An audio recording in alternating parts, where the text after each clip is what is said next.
तो आज की क्लास में जो नेक्स्ट टॉपिक हम लोग डिस्कशन करना शुरू करने जा रहे हैं उस टॉपिक का नाम है मैनिपुलेटिंग स्ट्रिंग्स। तो ये जो आज स्ट्रिंग जो केस हम लोग पढ़ने वाले, ऐसा नहीं कि स्ट्रिंग आप पहली बार सुन रहे हैं, आप पहले भी स्ट्रिंग्स का आप पहले भी स्ट्रिंग्स का डिस्कशन कर चुके हैं। लेकिन पहले जब आप स्ट्रिंग पढ़े थे तो कैरेक्टर एरे के मदद से आप स्ट्रिंग्स पढ़ते थे, तो वो सी वाले स्टाइल का स्ट्रिंग होता था। मतलब सी लैंग्वेज के स्टाइल में आप उस स्ट्रिंग्स को पहले पढ़ा करते थे। पर ये चैप्टर बेसिकली डेडिकेटेड है आंसी स्टैंडर्ड के द्वारा डिफाइन किया गया एक नया जो स्ट्रिंग है उसके बारे में। यानी स्ट्रिंग तो होता सेट ऑफ कैरेक्टर्स ही है, लेकिन जो आंसी स्टैंडर्ड है, आंसी मतलब अमेरिकन नेशनल स्टैंडर्ड इंस्टीट्यूट, जो ये सारे लैंग्वेजेस को अप्रूवल देता है या उनके लिए कुछ पैमाना या स्टैंडर्ड्स सेट करता है, तो उसमें से एक स्टैंडर्ड है आंसी। तो ये जो आंसी स्टैंडर्ड है, ये जो मॉडर्न सी प्लस प्लस जिसको हम लोग कहते हैं, वही हमारा ANSI standard C plus plus, इसी को बोलते हैं।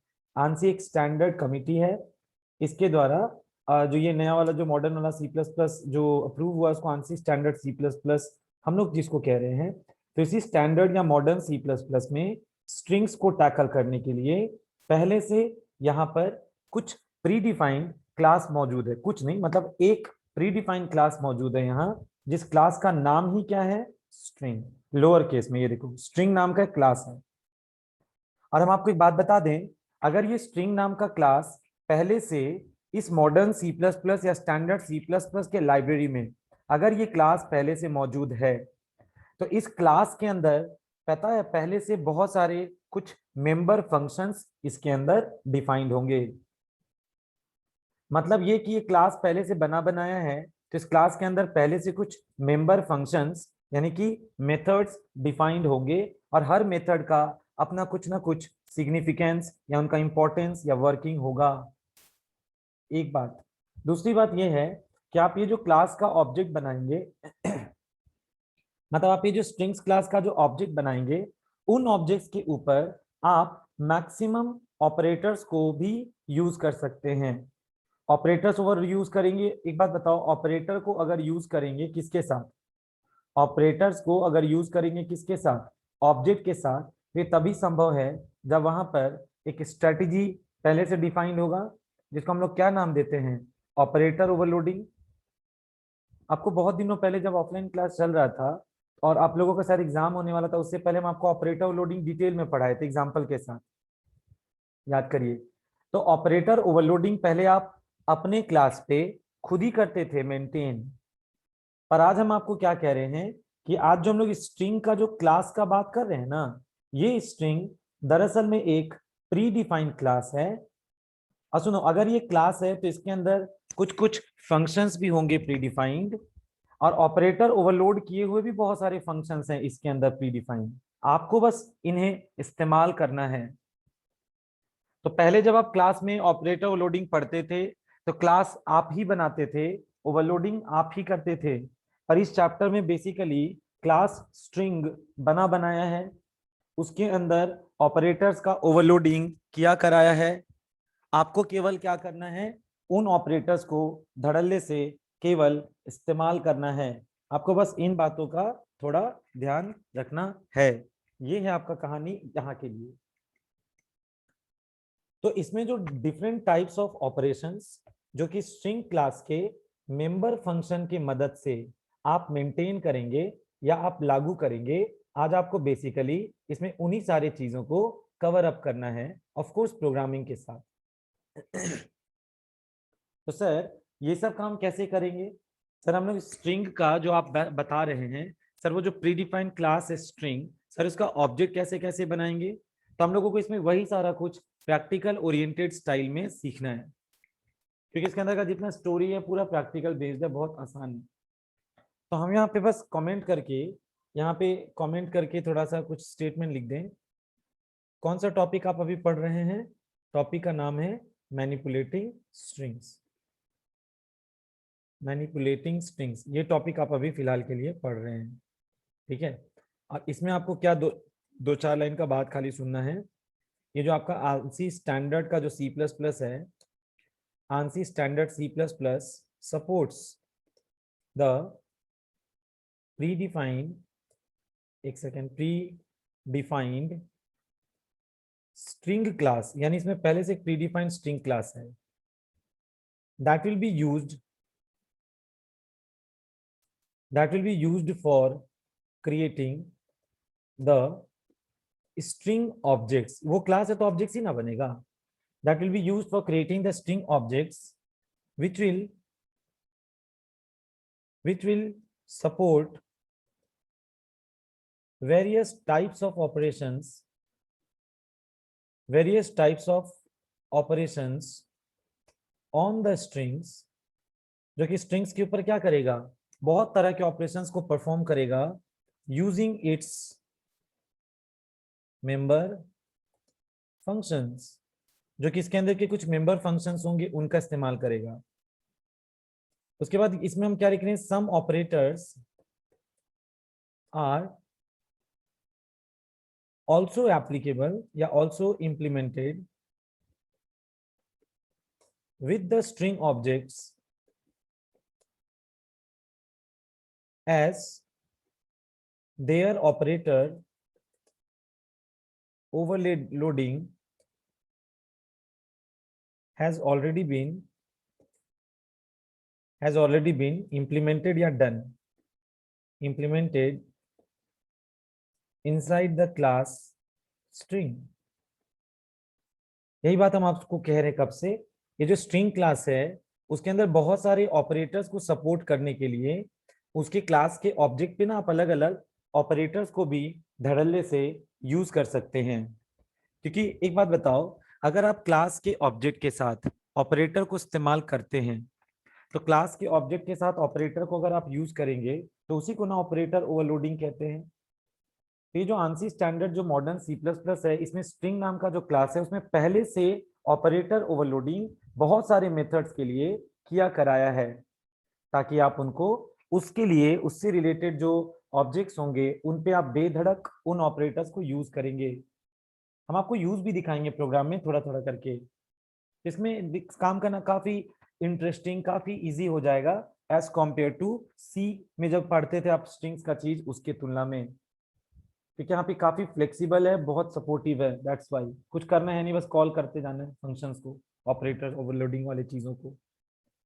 खैर तो अभी हम यहाँ पे फिर कमेंट करके देखिए क्या लिख रहे हैं. अभी हम यहाँ पे प्रोग्राम डेमोन्स्ट्रेट करेंगे, ठीक है. Program to demonstrate the creation of किसका, स्ट्रिंग ऑब्जेक्ट. ठीक है, आप एक प्रोग्राम लिखें जो डेमोन्स्ट्रेट करेगा कि आखिर स्ट्रिंग का ऑब्जेक्ट किस किस प्रकार से क्रिएट हो सकता है. इसके लिए अब आपको एक प्रोग्रामिंग करके दिखाना है. तो जैसा कि आपको मालूम है, हम लोग सबसे पहले तो हेडर फाइल में यहाँ पे क्या लिखने वाले हैं, ऊपर में स्टैंडर्ड वाले तो पढ़ रहे हैं ना, क्या लिखेंगे, हैश इंक्लूड आईस्ट्रीम. ठीक, पर एक बात सुनिए, ये जो हम बार बार आपसे कह रहे हैं कि स्ट्रिंग नाम का क्लास आपको जो यूज करना है, तो स्ट्रिंग नाम का ना यहाँ पे क्या है, एक स्ट्रिंग नाम का यहाँ पे क्या है बताएं, ये एक प्री डिफाइंड क्लास है. और ये जो स्ट्रिंग नाम का प्री डिफाइंड क्लास आप सुन रहे हैं, ये एक हेडर फाइल में है जिसका नाम ही है स्ट्रिंग. डॉट एच मत लगा लेना. आपको याद होगा स्ट्रिंग चैप्टर सी लैंग्वेज में या CPP में भी जब सी वाले स्टाइल में स्ट्रिंग पढ़ते थे तो आप याद एक हेडर फाइल लगाते थे स्ट्रिंग डॉट एच. किसके सपोर्ट के लिए याद होगा थोड़ा भी, strcat, strcpy, कुछ याद आ रहा है, strlen याद करें, strcmp, ये सब को यूज करना था तो आप कौन सा हेडर फाइल लगाते थे, स्ट्रिंग डॉट एच. अभी हम लोग उसकी बात ही नहीं कर रहे हैं, हम बात कर रहे हैं कि अगर आपको स्ट्रिंग्स पे ये सब ऑपरेशंस करना भी है तो ये जो आपने कि लेंथ निकालने का काम, कॉन्कैटिनेट करने का काम, कंपेयर करने का काम, ये सब काम आप आज भी करेंगे. लेकिन ये सब करने के लिए आपको स्ट्रिंग क्लास की जरूरत है. और जो स्ट्रिंग क्लास है वह एक हेडर फाइल में यहाँ मौजूद है. तो जिस हेडर फाइल में ये मौजूद है यहाँ CPP में, उस हेडर फाइल का नाम है string, not dot H, only string. Confuse मत होना, एक है केवल स्ट्रिंग और एक है string dot H. String dot H अलग चीज था और स्ट्रिंग जो यहाँ पे आप सुन रहे हैं ये C++ के स्टैंडर्ड वाला स्ट्रिंग है जो इस्तेमाल करेंगे हम लोग स्ट्रिंग का ऑब्जेक्ट बनाने के लिए। चलिए इसके बाद अब हम क्या लिख रहे हैं बताएं, using name space std, right. अब लाइव कहां से शुरू होगा हमारा, मेन फंक्शन से। तो मेन में एंटर करके see what I am writing at the end, return 0। चलो अब एक बात सुनो, अब हम लोग बेधड़क स्ट्रिंग का ऑब्जेक्ट्स बनाने का कोशिश करेंगे। एक बात बताओ, जैसे स्टूडेंट क्लास होता तो आप ऑब्जेक्ट कैसे बनाते, स्टूडेंट बस ओबी बन जाता ऑब्जेक्ट। अच्छा ऑब्जेक्ट बनाने में याद है क्या होता है, जब क्लास का हम लोग ऑब्जेक्ट बनाते हैं तो ऑब्जेक्ट बनते के साथ वहां पर आपको मालूम होगा कि कंस्ट्रक्टर फंक्शन कॉल होता है। तो अगर आप क्लास का ऑब्जेक्ट बनाए, स्टूडेंट क्लास का आप एक ओबी नाम से ऑब्जेक्ट बनाए and you are not passing anything from here, तो याद करिए डिफॉल्ट कंस्ट्रक्टर कॉल होता था। लेकिन हम लोग याद है एक बार एक टॉपिक और पढ़े हैं पैरामीटराइज कंस्ट्रक्टर, उसमें क्या होता था याद कीजिए, ऐसे लिखते थे ना, स्टूडेंट, यहाँ पे मान लीजिए लिख दिए हम ओबीजे, अब ब्रैकेट में याद करें वैल्यू भी भेजने का एक ऑप्शन था, जैसे हम वैल्यू भेज दिए 12, नाम में लिखे कुछ भी पी कर दिए, मार्क्स में लिख दिए 90.2, याद करो इस तरीके का भी पढ़ाई आप किए हैं। तो यहाँ पे सुनो, student is class, once again obj is the object of the class student, but this time we are passing the values while creating the object। तो यहाँ पे क्या होता था, पैरामीटराइज्ड कंस्ट्रक्टर कॉल होता था इस जगह पे। यानी कि आप यहाँ पे क्या देखेंगे कि स्टूडेंट क्लास का ओबीजे के नाम से ऑब्जेक्ट बनेगा, तो यहाँ पे कंस्ट्रक्टर कॉल होगा और उस कंस्ट्रक्टर में आपके ये सारे वैल्यूज ट्रांसफर हो जाएंगे, भेज दिए जाएंगे। और यहाँ पे क्या होगा, क्लास का केवल एक ऑब्जेक्ट बनेगा इस जगह पे, वैल्यूज आपने नहीं भेजा, फर्क समझिए दोनों में। अच्छा आपको याद होगा एक बार आप कॉपी कंस्ट्रक्टर भी पढ़े थे, उसका लिखने का लहजा याद है, आप लिखते थे ना स्टूडेंट, मान लो नया नाम है, क्या नाम रख दें हम, नया नाम हम एक्स रख दें, तो सुनो स्टूडेंट फिर से यहाँ क्लास है, एक्स उसका ऑब्जेक्ट है, तो हम चाहते हैं ना एक्स नाम के ऑब्जेक्ट में ये ओबीजे नाम का ऑब्जेक्ट कॉपी हो जाए, तो एक्स के बनते के साथ हम उसमें ओबीजे को टांग के ले जाएंगे, वो ओबीजे जो इसी क्लास का कोई पुराना ऑब्जेक्ट है। तो याद करो वहां पे कॉपी कंस्ट्रक्टर कॉल होता था, जो एक ऑब्जेक्ट के कंटेंट को दूसरे ऑब्जेक्ट में कॉपी कर देता था। तो आप ये सब जो चीज पढ़ चुके हैं पहले से, तो ये सारा चीज क्या था दरअसल में आप ये सब जो चीजों को पढ़े हैं, ये सारा चीज क्या था दरअसल में, यहाँ पे आप क्या किए हैं, स्टूडेंट क्लास का बेसिकली ऑब्जेक्ट बनाए हैं तीनों मेथड में। तो सुनो यहाँ पे ऑब्जेक्ट बनाने का क्या क्या तरीका दिखाई पड़ा आपको फिलहाल, एक तरीका तो आपको ये दिखाई पड़ा कि हम स्टूडेंट क्लास का ओबी नाम से ऑब्जेक्ट बनाए, but we are not passing anything, it means आप उसका डिटेल्स जो इनिशियल डिटेल्स है वो कुछ तय नहीं किए, तो यहाँ डिफॉल्ट आया होगा, इसको डिटेल बाद में भी दे सकते थे आप।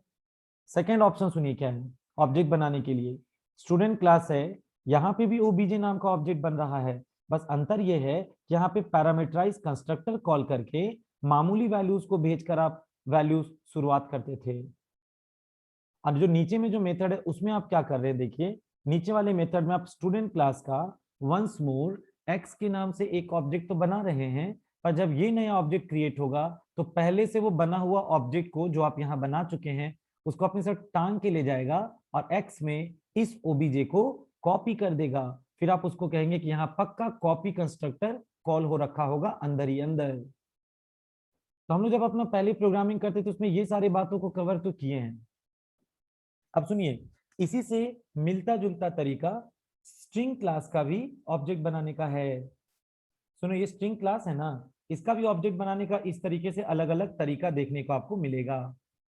ठीक है, तो क्या क्या तरीका होगा चलो एक एक करके दिखाते हैं। तो अभी हम एक काम करते हुए हम स्टूडेंट वाली लाइन को नहीं मिटा रहे हैं, ठीक, अभी इसको रहने देते हैं, थोड़ा समझा देंगे फिर इसको मिटा देंगे, क्योंकि स्टूडेंट क्लास तो आज हम नहीं ना बनाए हैं ऊपर, और इसको लिख के छोड़ देंगे तब तो एरर आ जाएगा। तो फिलहाल हम उसको अभी मिटा नहीं रहे हैं, पर जल्दी मिटा देंगे। देखिए यहाँ पे आके सबसे पहले हम स्ट्रिंग बनाना सिखा रहे, फर्स्ट अप्रोच सुनो, हम यहाँ पे लिखे स्ट्रिंग, गौर से सुनना, string is the class name, right. इसके बगल में हम यहाँ पे लिख दिए क्या नाम लिख दिए, S1 लिख देते हैं, S1 यानी first string, and we are not passing anything. तो सुनो यहाँ पे हम कमेंट करके लिख रहे हैं कि यहाँ पे क्लास की मदद से जब ऑब्जेक्ट हम बनाए S1 के नाम से and we are not passing anything from here, तो यहाँ पे ना डिफॉल्ट कंस्ट्रक्टर इस स्ट्रिंग क्लास के अंदर जो पहले से डिफाइंड होगा वो कॉल होगा। चूंकि आप इसको कुछ नहीं भेज रहे हैं तो आप कह सकते हैं कि ये एक एम्प्टी स्ट्रिंग हम लोगों ने बना दिया। हम लोगों ने यहाँ पे किसको बना दिया? एक एम्प्टी स्ट्रिंग को बना दिया इस स्टेटमेंट में, क्योंकि हमारा कोई डिटेल प्रॉपर भेजा ही नहीं गया। सेकेंड केस में देखिए हम क्या लिख रहे हैं। अगर हम लिखें स्ट्रिंग स्पेस s2, तो सुनो, स्ट्रिंग तो फिर से क्लास नेम है, s2 तो ऑब्जेक्ट है, तब हम एक काम करते हैं पैरामीटराइज कंस्ट्रक्टर कॉल वाले तरीके से s2 के ब्रैकेट में अब हम यहाँ पे एक वैल्यू भेज दिए लाइक एल्पाइन। तो सुनो, ये हो गया सेकेंड तरीका स्ट्रिंग क्लास का s2 ऑब्जेक्ट बनाने का। अब खुशी का ये बात है कि देखिए, खुशी का ये बात है कि इसमें क्या हो रहा होगा अंदर अंदर, उसका थोड़ा मोड़ा स्ट्रेटेजी आप समझ रहे हैं। बस फर्क ये है कि ये प्री डिफाइंड क्लास है। अब पहले आप क्लास खुद बनाते थे, उसमें कंस्ट्रक्टर्स खुद डालते थे, तो आपको एक एक स्टेप दिखता था। इसमें केवल अप्लाई करना, स्टेप्स दिखेगा नहीं, पर उसे एनालाइज करके पहले की चीजों को रिवाइज करिएगा, एनालाइज करके समझिएगा कि S2 एक ऑब्जेक्ट है और ब्रैकेट में जो भेज रहे हैं उसमें कंस्ट्रक्टर कॉल हुआ। तो बताओ यहाँ पे जो कंस्ट्रक्ट यहाँ पे क्या हो रहा है बताओ? ये भी तो एक स्ट्रिंग ऑब्जेक्ट बन रहा है। अब वैल्यू को हम डायरेक्टली दे रहे हैं। अब सुनो, ये वैल्यू क्या है? एक कांस्टेंट है ना, तो आप यहाँ पे क्या बोल रहे हैं बताएं? आप यहाँ पे बोल सकते हैं creating string object using a constant string value, यानी कि आपके पास पहले से कोई स्ट्रिंग वैल्यू है जो फिक्स कर रखे हैं। जैसे एल्पाइन जो है वो एक फिक्स स्ट्रिंग वैल्यू है, ये पहले से कांस्टेंट है, आप इसके ऊपर डिपेंडेंट अपॉन होके एक s2 नाम के स्ट्रिंग ऑब्जेक्ट को क्रिएट कर रहे हैं। एक ऑप्शन ये हो गया, दिक्कत तो नहीं समझने में? अब देखो तीसरा तरीका हम आपको दिखाते हैं जिसमें कॉपी कंस्ट्रक्टर का रूल चलेगा। गौर से देखो, हम इसमें लिखे स्ट्रिंग s3। एक बात बताओ, s3 नाम से फिर एक ऑब्जेक्ट बना, पर हम चाहते हैं ना कि आप S3 नाम के ऑब्जेक्ट में S2 नाम का जो ऑब्जेक्ट आप पहले से बना रखे हैं उसका डेटा S3 में आके कॉपी हो जाए, यानी कॉपी कंस्ट्रक्टर को शॉर्ट में कहें तो इनडायरेक्टली कॉल कर रहे होंगे। तो इसके बारे में अब हम क्या कमेंट करेंगे? देखो यहाँ पे हम बोल रहे हैं क्रिएटिंग, देखो क्रिएटिंग वन स्ट्रिंग ऑब्जेक्ट। एक बात बताओ, आप S3 नाम का दरअसल में स्ट्रिंग ऑब्जेक्ट ही तो बना रहे हैं, लेकिन किसके ऊपर डिपेंडेंट अपॉन होके? यूजिंग किसके ऊपर डिपेंडेंट होके? Another string object. यानी कि सुनो, ये स्ट्रिंग ऑब्जेक्ट एक दूसरे स्ट्रिंग ऑब्जेक्ट के ऊपर डिपेंडेंट होकर भी नया स्ट्रिंग ऑब्जेक्ट क्रिएट कर सकता है। और इंटरनली क्या हो रहा है आप समझिएगा, यहाँ पे डिफॉल्ट कंस्ट्रक्टर कॉल हो रहा होगा इस क्लास का, यहाँ पे क्या हो रहा होगा? पैरामीटराइज कंस्ट्रक्टर कॉल हो रहा होगा। और क्लास का क्या नाम, कौन सा पैरामीटराइज? जिसमें वैल्यू ले रहा है सिंपल वाला। और यहाँ पे भी कंस्ट्रक्टर कॉल हो रहा होगा पैरामीटराइज, पर चूंकि वो एक ऑब्जेक्ट को दूसरे ऑब्जेक्ट में डालने का कोशिश कर रहा है तो यहाँ पे कॉपी का काम हो रहा है, तो हो ना हो यहाँ पे स्ट्रिंग के अंदर कोई कॉपी कंस्ट्रक्टर का जिक्र होगा, तो ये उसको कर दिया। तो एक बात बताओ, हम लोग कितने स्ट्रिंग्स को यहाँ पे डिफाइन कर लिए? 3 स्ट्रिंग ऑब्जेक्ट्स को क्रिएट कर लिए। इतना आसान है स्ट्रिंग ऑब्जेक्ट्स को क्रिएट करना। अब एक बात सुनिए, सर छाप के दिखाई ना कि इसमें क्या है। चलो हम लिखते हैं, सी आउट में गए, एक सेकेंड, एक सेकेंड की हम यहाँ पे क्या लिखे? सी आउट में गए, यहाँ पे गए, देखो हम क्या लिख रहे हैं। हम लिख रहे हैं स्ट्रिंग नंबर 1 बराबर, तो एक बात बताओ, हमारा स्ट्रिंग नंबर 1 कहाँ पे डिपोजिट है? हमारा स्ट्रिंग नंबर 1 डिपोजिट है S1 के पास, सो आई विल राइट S1। अच्छा, लाइन बदलने के लिए या तो आप एंडल यूज कर सकते हैं या स्लैश एन लगा सकते हैं। चलो सुनो, अब नेक्स्ट लाइन में अब हम क्या लिख रहे हैं? सी आउट में गए, इन्वर्टेड कॉमा में, देखो अब हम क्या लिख रहे हैं? स्ट्रिंग नंबर 2 बराबर, स्ट्रिंग नंबर 2 में अब कौन आ चुका होगा? S2। तो स्ट्रिंग नंबर 2 में क्या छाप लिया हम? S2। Then after again I will be writing endl, endl. Now फिर से ये सी आउट आया ना, यहाँ पे क्या किया? इन्वर्टेड कॉमा में मैसेज प्रिंट किया स्ट्रिंग 3 इज इक्वल टू, उसके बाद यहाँ पे आप क्या प्रिंट कर लेगा? S3। अब फिर उसके बाद आप क्या देखेंगे कि मैसेज प्रिंट कर देगा एंड एल, दैट्स इट। तो इस तरीके से क्या किया हम लोग, यहाँ पे एक स्ट्रिंग ऑब्जेक्ट बना है जो एम्प्टी स्ट्रिंग है, यहाँ पे एक स्ट्रिंग ऑब्जेक्ट बना है जो कि एक वैल्यू के ऊपर बेस्ड अपॉन होकर क्रिएट हुआ, और यहाँ पे आप एक स्ट्रिंग बनाए जो सेकंड स्ट्रिंग ऑब्जेक्ट के ऊपर डिपेंडेंट होकर थर्ड स्ट्रिंग ऑब्जेक्ट क्रिएट हुआ। तो जब आप उसको छापेंगे तो आपको पता चलेगा किस स्ट्रिंग में कौन सा कंटेंट है। ठीक है, तो ये सब कैसे कर सकते हैं अप्लाई, वही सब अब हम लोग यहाँ पे रन कर लेते हैं पहले, फिर पता चलेगा। चलिए सेव कर लिए, सेव किए इसको हम लोग किस नाम से, स्ट्रिंग का प्रोग्राम है तो हम इसका नाम str1 कर देते हैं। ठीक है, str1.cpp। नाउ प्रोग्राम को रन करने का टाइम आया, सो कंपाइल एंड रन।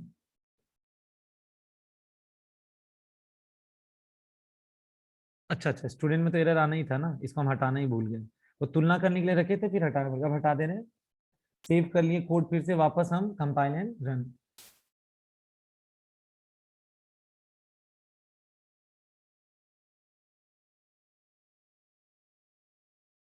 गौर से देखिए स्ट्रिंग वन में क्या आया, याद है स्ट्रिंग वन में तो कुछ दिए नहीं है, तो एम्प्टी स्ट्रिंग है, तो यू हैव गॉट नथिंग। अच्छा एक बात बताओ, स्ट्रिंग टू में क्या याद है, इधर देखो स्ट्रिंग टू में हम कितना भेजे थे, अल्पाइन, तो अल्पाइन उसमें स्टोर हुआ है यानी कि। और याद करो स्ट्रिंग थ्री जब बना रहे थे तो वो कॉपी किया था एस टू को, तो एस थ्री में भी देखो अल्पाइन ही दिखा रहा है, क्योंकि एस थ्री ने एस टू को कॉपी किया था, क्योंकि हमको क्रिएशन ऑफ ऑब्जेक्ट का स्टेप्स दिखाना था। तो जो 3 स्टेप्स थे वो तो हम आपको बता दिया, और कैसे वो काम किया वो भी आपको हम बताएं। आई होप आपको स्ट्रिंग का ऑब्जेक्ट कैसे क्रिएट कराया जाता है ये बात आपको समझ में तो आ गया होगा। अच्छा अब एक बात सुनिए, नीचे में स्ट्रिंग ऑब्जेक्ट बनाने से ही बात कर रहे और रिलेटेड और भी कुछ कुछ इसमें जोड़ देते हैं चीजों को, सुनिए। मान लीजिए हम ऐसे लिखते हैं स्ट्रिंग S4, स्ट्रिंग S4, और इसमें हम पैरेंथेसिस में इस बार हम लिख दिए हैं इन्फोटेक। S4 करके क्या लिखे, इन्फोटेक। ठीक, और अब हम देखो क्या कर रहे हैं, फिर से लिख रहे हैं, देखो क्या, स्ट्रिंग S5, इसको भी हम टी छोड़ दिए, बाद में क्या लिख दिए, S5 बराबर S4, ये कर दिए। अब हम चलिए प्रिंट करके देखते हैं इन चीजों को। नीचे में जाके अब हम सी आउट में गए, line change, line change, 2 line change कर दिए ताकि पहले वाले आउटपुट से थोड़ा सा गैप हो जाए। इस बार कौन सा नंबर है, स्ट्रिंग 4 इज इक्वल टू, इसके बगल में जाके आप क्या लिखेंगे यहाँ पे, S4, और उसके बाद क्या लिख देंगे, इंडेल। अब यहाँ पे फिर सी आउट में गए, स्लैश एन, इसमें अब हम क्या लिखने वाले हैं, string number 5 is equal to, यहाँ पे अब S5 लगा देंगे, देन फाइनली एंडेल, लास्ट में करने का जरूरत नहीं था एंडेल। आप इसको सेव कर, समझे बात क्या हुआ। S4 को हम फिर से क्रिएट किए तो उसमें इन्फोटेक डेटा दिए जानबूझ के, तो S4 को कोई प्रिंट करेगा तब तो स्ट्रिंग 4 में अल्पाइन, सॉरी इन्फोटेक ही दिखाई पड़ेगा ना, but S5 is equal to S4 किए, समझिए बात। पिछली बार याद है ये किए थे हम, S2 को S3 में कॉपी करना था, तो हम स्ट्रिंग S3 बनते के समय S2 को डाल दिए।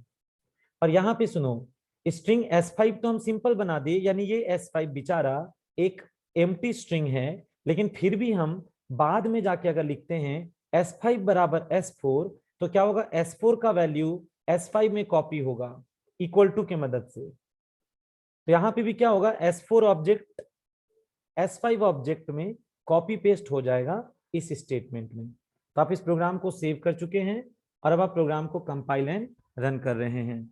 नीचे का आउटपुट देखिए प्लीज, स्ट्रिंग 4, ऊपर का मत देखिए, ऊपर का देख चुके हैं। स्ट्रिंग 4 और स्ट्रिंग 5 का जवाब फिर से कितना आया, इन्फोटेक, इन्फोटेक। तो इस तरीके से आप यहाँ पे भी स्ट्रिंग ऑब्जेक्ट बना के एक दूसरे पे डिपेंडेंसी उसका दिखा सकते हैं।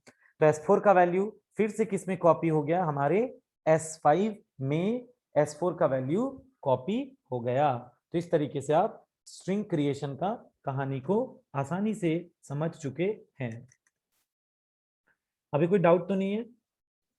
चलिए अब हम लोग अगले एग्जांपल में सीखेंगे कि अगर हमको 2 स्ट्रिंग्स को चिपकाना है, आई मीन 2 स्ट्रिंग को क्या करना है, कॉन्कैटिनेट करना है, तो वो कैसे होगा। अगर हमको स्ट्रिंग का लेंथ निकालना है, आई मीन स्ट्रिंग का हमको साइज निकालना है, तो वो कैसे होगा, आ रहा बात समझ। तो एक स्ट्रिंग का कॉन्कैटिनेशन, एक स्ट्रिंग को क्या कर सकते हैं, कंपेयर भी करा सकते हैं। तो अगले प्रोग्राम में चलिए उन मल्टीपल चीजों को एक प्रोग्राम में डाल के थोड़ा कवर करा दे, और ये सब काम करना कितना आसान होगा आप खुद देखिएगा। इस बार हम देखो क्या करने वाले हैं, किस चीज का यूज दिखाने वाले हैं, देखिए यूजिंग सम, एक second, using some string member functions, मतलब स्ट्रिंग क्लास का जो मेंबर फंक्शन है ना, using some string class member functions, मतलब स्ट्रिंग क्लास का कुछ मेंबर फंक्शंस का यूज सिखाने जा रहे हैं। इस प्रोग्राम में कुछ यूज सिखाएंगे, नेक्स्ट में भी कुछ यूज सिखाएंगे। तो पहले आप देखिए, हेडर फाइल तो क्लियर ही है, कौन सा लेना है, hash include I string. Then after next header file आप इसमें हैश इंक्लूड कौन सा लेंगे, string, right. String dot H मत कर लेना क्योंकि आदत वो सबका पड़ा हुआ होगा। Using name space std, right. अब देखो हम यहाँ क्या लिख रहे हैं, इंट मेन। अंदर जाके अब हम लास्ट में आई राइट रिटर्न 0। चलो ये तो हो गया। अब देखिए हम यहाँ पे कर क्या रहे हैं, स्ट्रिंग क्लास का हम एक ऑब्जेक्ट बनाए एक्स के नाम से। अच्छा, वैल्यू देने का एक तरीका तो ये भी है ना कि आप एक्स लिख के बगल में इक्वल टू करके भी तो वैल्यू दे सकते हैं। नहीं समझ आया, जैसे स्ट्रिंग एक्स किए फिर आप इसको टर्मिनेट कर देते हैं, तो ये डिफॉल्ट कंस्ट्रक्टर कॉल होता है। एक याद कीजिए, पैरामीटराइज कंस्ट्रक्टर याद है कैसे होता था, स्ट्रिंग एक्स नाम का ऑब्जेक्ट बनाए, ब्रैकेट में आप यहाँ पे वैल्यू दे रहे हैं ऐसे, तो भी तो स्ट्रिंग का ऑब्जेक्ट बनता है। चलो एक में यही रख लेते हैं, यहाँ पे एक स्ट्रिंग ऑब्जेक्ट बना जिसका वैल्यू में कौन है, एल्पाइन है, राइट। अब सुनो, अब हम यहीं पे स्ट्रिंग का दूसरा ऑब्जेक्ट बनाए वाई। अच्छा, यहाँ पे कौन सा कंस्ट्रक्टर कॉल हुआ, स्ट्रिंग क्लास का एक्स नाम से ऑब्जेक्ट बना, सटा के वैल्यू भेजे हैं लगे हाथों, तो यहाँ कौन सा कंस्ट्रक्टर कॉल हो गया, पैरामीटराइज्ड। ठीक है, और याद है पैरामीटराइज कंस्ट्रक्टर कॉल करने समय में भी दो केस हम बहुत पहले पढ़ाए हैं। एक होता है इम्प्लिसिट कॉल, जब ऑब्जेक्ट में चिपका के वैल्यू भेजते हैं, और पैरामीटराइज कंस्ट्रक्टर में एक होता है एक्सप्लिसिट कॉल। एक्सप्लिसिट कॉल में याद करो, जब क्लास का ऑब्जेक्ट बनता है तो उसमें इक्वल टू करके वहां पे वैल्यू आप कंस्ट्रक्टर को कॉल करके भेजते हैं, ऐसे लिखते हैं ना, स्ट्रिंग, फिर आप इस तरीके से वैल्यू भेजते हैं इस तरीके से। तो ये कौन सा कंस्ट्रक्टर कॉल हो जा रहा है, पैरामीटराइज्ड ही कॉल हो रहा है। लेकिन ये कौन सा कॉल हो गया, एक्सप्लिसिट कॉल पर, ये काफी लेंदी पड़ता है लिखने में। ठीक है, और नहीं तो इसको अगर आप when you want to keep it short तो क्या कर सकते हैं, आप इसको हटाकर स्ट्रिंग वाई पहले एक एम्प्टी स्ट्रिंग बना लो, फिर अलग से लिख लो वाई इज इक्वल टू क्या, इन्फोटेक। ऐसे करना भी तो आप सीखे ना, ऐसे भी कर सकते हैं आप, या इसी को एक ही लाइन में ज्वाइन कर लो, यहीं पे ज्वाइन कर लो, is equal to inverted comma में क्या लिख रहे हैं, इन्फोटेक लिख रहे हैं। तो अलग अलग स्टेप्स हैं, जो आपको कन्वीनियंट लग रहा है वो आप फॉलो कर सकते हैं। तो एक में हम अलग स्टाइल रख दिए, एक में हम अलग स्टाइल रख दिए, जैसे एक्स में रख दिए एल्पाइन अलग, वाई में रख दिए इन्फोटेक अलग। ठीक, अब सुनिए, हम यहाँ पे पहले प्रिंट करेंगे सी आउट लाइन चेंज। पहले हम क्या प्रिंट करना चाहेंगे मैसेज में, देखो string one is equal to, string one में कौन है बताओ, string one is equal to X नाम का है। फिर सी आउट आया, स्लैश एन हम कर दिए, इसमें क्या लिख रहे हैं मैसेज देखो, string two is equal to, message में हम क्या प्रिंट कर दिए देखिए, string two is equal to what, string two is equal to Y. तो इसमें आपको इन्फोटेक दिखाई पड़ेगा। यहां तक तो बात समझी।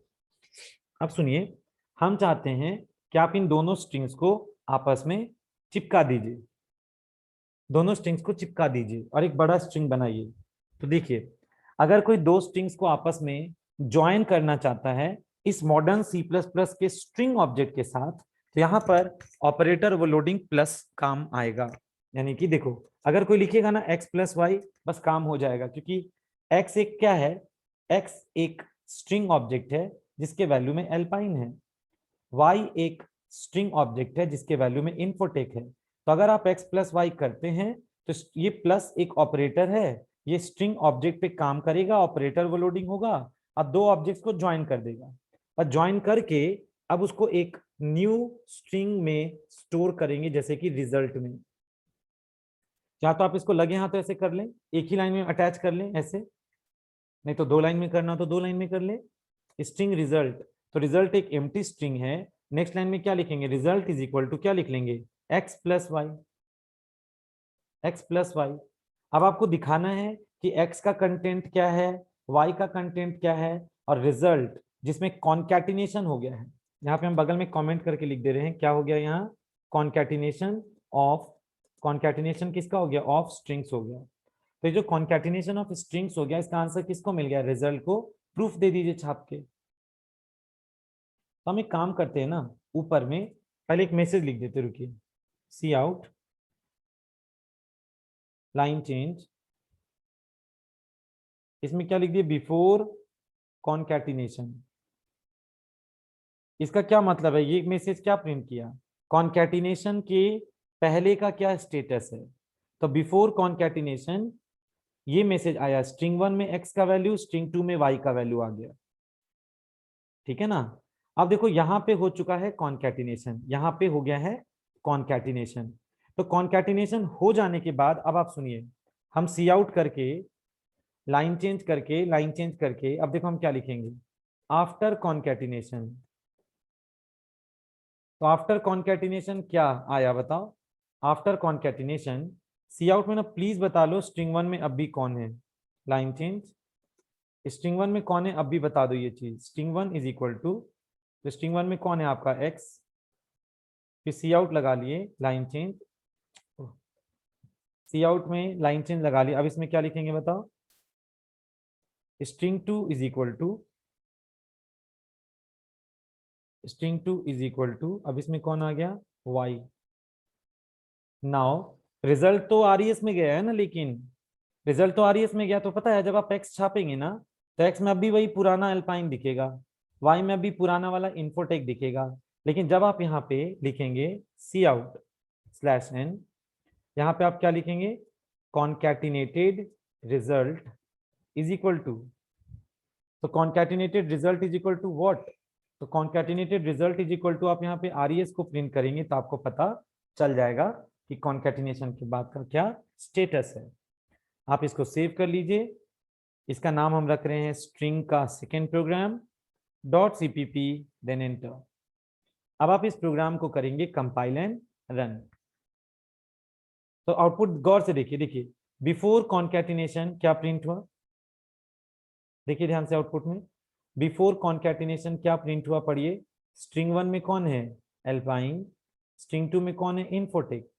फिर जवाब आता है आफ्टर कॉन्कैटिनेशन, तो बता स्ट्रिंग 1 में कौन है, एल्पाइन, स्ट्रिंग 2 में कौन है, इन्फोटेक, मतलब ना एक्स चेंज हुआ ना वाई चेंज हुआ। लेकिन कॉन्कैटिनेटेड रिजल्ट में जरा पढ़े क्या आया, एल्पाइन इन्फोटेक पूरा चिपक के आया, बीच में कोई ब्लैंक स्पेस नहीं आया, माइंड इट, कोई ब्लैंक स्पेस नहीं आया, खुद देखिए, क्योंकि ना आप एल्पाइन में स्पेस छोड़े हैं और ना ही इन्फोटेक के सामने में स्पेस छोड़े, इसलिए चिपक गया पूरा। पर सुनो, अगर कोई ऐसे करता, सुनो, अगर ये x प्लस इन्वर्टेड कॉमा खोल के यहाँ पे ब्लैंक स्पेस दे दिया 2 ठो, उसके बाद फिर किया प्लस y,